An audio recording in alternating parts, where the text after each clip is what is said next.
Welcome back to my Colorado Mountain Garden and Homestead. And today I want to talk a little bit about bugs.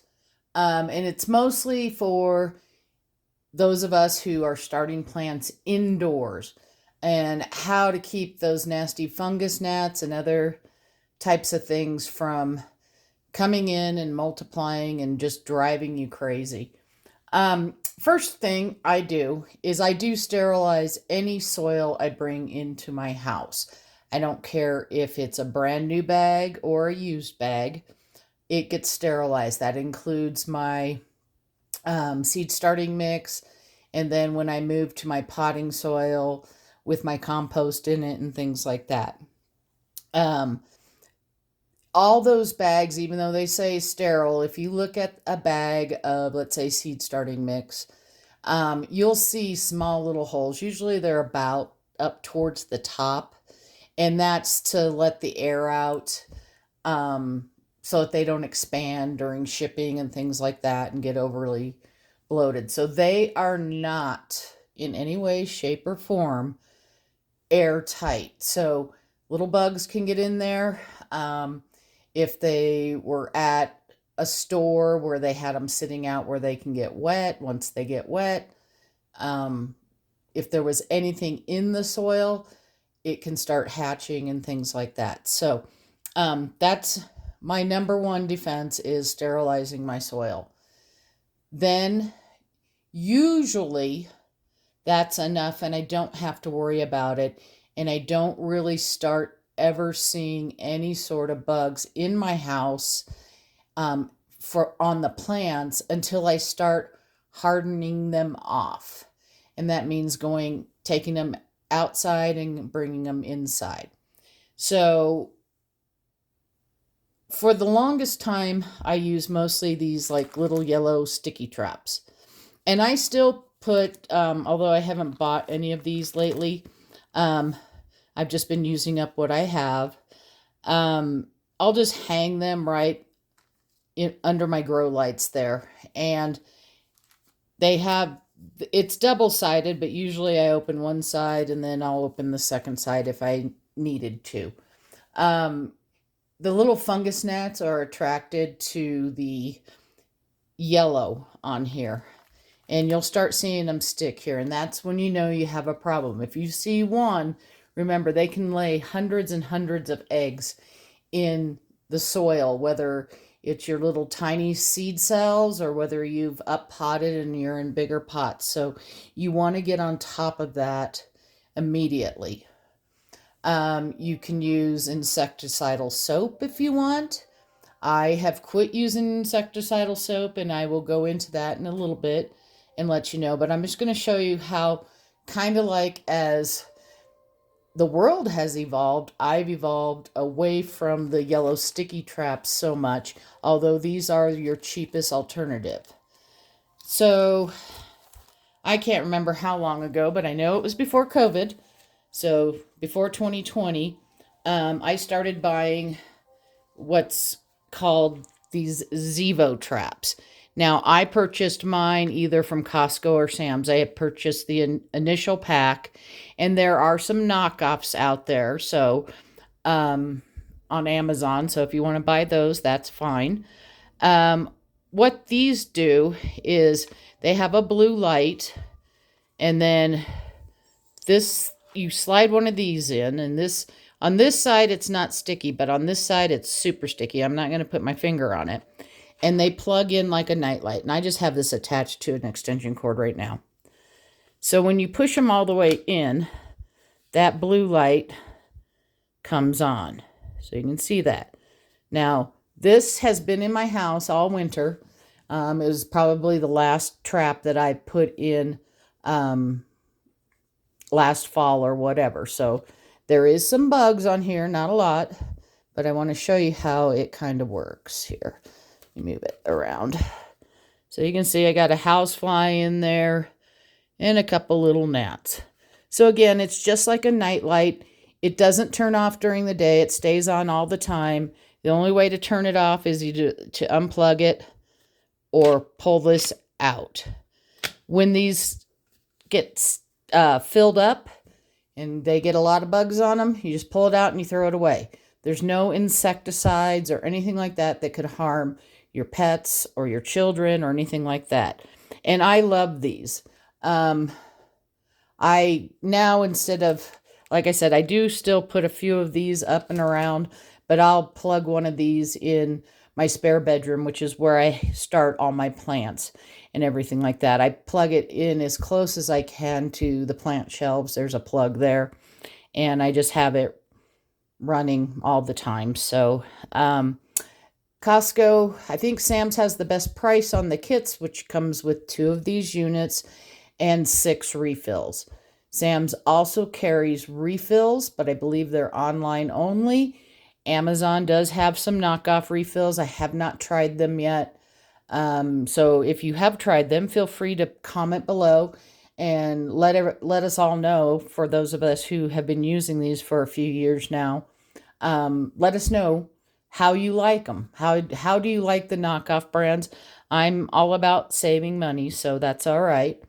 All right, so I'm going to pull this up and move it back over here out of the way. So this next one I've only had for a couple years, and it works similar. Let me bring it over here. It works similar to, pull it in here, similar to the little Zevo one, except for it includes a fan. Now this one travels with us. We have a place up at Lake McConaughey in Nebraska, and the mosquitoes up there are horrendous, and it doesn't matter if I keep the doors and windows closed, they seem to get in. So I run this one in the bedroom there when we're sleeping at night and things like that, to try and keep those mosquitoes off of us and anything else that's going to decide to come in, moths, things like that. And the Zevos will catch houseflies, moths. I know there's those people that go and they'll go save that little moth and throw it out the window, you know, throw it out the door if it gets in. But I don't like anything, and I don't like playing with moths. I don't like spiders. If they're outside, they're fine, but in my house, I don't like it. Sorry for those who are insect lovers. I just don't want them in my house, and especially flies. So this one has a fan, but I first want to show you before I turn it on. So this locks down. I have it unlocked on the bottom right now. And in here, there is a sticky mat, similar to something like this, but it's only sticky on one side. And again, I have bought knockoffs for this. This is the STEM brand is what this little unit is from, and that's STEM.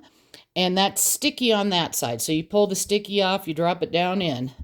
Now, when you turn this unit on, I'll pull it over here. It's got the power, so you can turn it on. Oops, I got it upside down here. And then you can have a low when it's blue. That's the low fan, and that's a high fan, and it's only low and high. And then if you want to, you can set it for 3 hours, 8 hours, or 12 hours. Okay. Turn it on. If you turn it on, it'll stay on. It's not on any sort of timer. It'll just stay on all the time. It defaults to high, but you can move it to low. I don't think I've ever just used low. I've always used high. But I will, like, turn it on, like, when I go to bed. I don't worry about it so much being on when we're not in that room. And, you know, when we're in there sleeping, I have the door closed and such. So, and same thing here. This one travels with us. So I take it up with us, and when I come home, I bring it back. So when this is on, it also has a light. This one's more purple versus blue, and that attracts the insects. Now the fan, it's not a real strong fan, but what it does is it sucks the little bugs. They come in here, and it sucks them down, and it sucks them down into here. So I'm holding my hand under here, and I can feel the air. Okay, and there's kind of in a way, there's big insect things that people put up by their pools. We actually have one up at the lake that works similar to this, except for the fact that you're just catching bugs, and it's meant for larger bugs, not necessarily for little ones. Like if this sticky trap wasn't in here, the little fungus gnats could easily get out. But what it does is it tracks those in, even with just that little fan. Those the little fungus gnats fly over here, and that's enough to suck them down in. Then they stick to that trap. When the trap is full, you throw it away. Again, you can set this for 3 hours. Oops, you can't see me here. So that's 8 hours, 12 hours. 3, 8, 12. High and low. But you can hear, even on a high, it just has a little whir. It's not even as much as like a fan that you might be running in your house when it's hot. Now, here in the mountains, it doesn't get very hot. So a lot of times we start sleeping with our windows open, and those little bugs can come in through the screens. So again, I usually don't have a bug problem until we start opening up. So it's usually before I can plant, but it's warm enough and I want to air out the house and we're having a beautiful day that I want to open up the windows. And even though there's screens on them, those little fungus gnats are so small, I'm going to go ahead and turn this off, that they can get in. Okay. So again, this is more what I use just as a deterrent and everything like that. And again, I leave, because I don't like moths and stuff, so I'll leave my little Zevo lights plugged in all the time. And when they're yucky, and they will get really yucky, I just take it out, throw it away. Moths, house flies, fungus gnats, white flies, you name it. If it's attracted to it, it'll stick to it. The other product that I use now, it's called the Amazing Dr. Zymes. This is an enzyme product. It does not contain oil, like neem oils and the insecticidal soaps and things like that. I had a really bad aphid year. And again, I started using this before COVID. So probably 2 to 3 years before COVID. This is the only thing I spray on my plants anymore. One, you can spray and harvest the same day. You don't want to be spraying neem oil and soap on, let's say, your lettuce and stuff like that. That oil is not going to, without hot water, that oil is not going to wash off those leaves. So you're going to be eating it, okay? That's just the nature of oil. It sticks to it. Now, when I had the really bad aphid problem, not only was I spraying off my plants with water, then I was going out and spraying them. And as you know, if you use these more natural types of products versus some sort of bad insecticide, it doesn't kill them right away. So it does take a few times where you have to spray the plant. The Amazing Dr. Zymes, and the grocery store up here used to carry it for me, but now that they're closed, next time I order, I have a gallon plus this quart that I got before that store closed. That I use the concentrate. You can buy a spray bottle. I don't recommend it. For full strength or a strong strength, which is all I ever use, it's 2 ounces of this product into 30 ounces of water. And you can use a spray bottle. I like to use some of the bottles where you can have a continuous flow, especially if I'm out in my garden spraying. And it's meant to be used as a preventative. You don't want to wait till your plants are all loaded with bugs, but if that happens, then you can just start using it. But I spray, like if I have peppers and things like that outside, things that tend to get bugs on them really bad. Cabbage. Once the cabbage moths start coming around, it's going to kill those eggs. It's going to kill the larva. If you hit a soft-bodied insect with this, it will kill it. Once this product dries, it's no longer effective. And so you want to use it really early in the morning or after the sun goes down, because you don't want to be spraying your bees or anything like that. But again, once it dries, those good insects, those beneficial insects that might come in to pollinate your plants, it's not going to hurt them. And I'm a beekeeper, so I'm very particular about what I use when I'm spraying anything. But I have not had aphids in years now. And again, I use this as a preventative. Now, those who live in warmer climates, especially with more humidity, I don't know how you guys deal with it, because I've never lived in humidity. And I know that having humidity and the heat, that you get a lot more aphids and things like that. This not only kills bugs, but it's also a fungicide or a fungicide. So it's going to kill mold, mildew. Oh, I can't remember everything, all the other ones. Let me put my glasses on. I'll read it. I'll pull it up here. I don't know if you can read it, but it says insecticide, fungicide. Kills and eliminates thrips, aphids, whiteflies. Kills and eliminates larvae and eggs. Eliminates fungus, molds, and mildews. So even when I would clean like my panels on my greenhouse at the end of the year, I would use some of this to clean off any. It was usually mostly like a mildew type thing that was building up on them. But again, this is more meant to be preventative. Now, if you've got bugs, start spraying them. It's not going to get rid of them overnight. You're going to want to keep spraying every day, then maybe back off after about 3 days. And again, spray morning or night, because you want it to be wet as long as possible, because once it dries up, it's no longer effective. This is not going to kill a big beetle, but it will kill a tomato worm, because it's a soft-bodied insect. But, you know, it has to come in contact with that insect. And a lot of times if you're out there and if you happen to have tomato worms, you may not see them. So that's why I say I go in, I use it's almost like a weed sprayer where I can pump it. So I can have that continuous spray. So I can spray the underside of the leaves as well as the tops and the stem. Because this does not contain oil, it does not clog up your plant's stomata. And the stomata is basically the cells. It's how your plant breathes.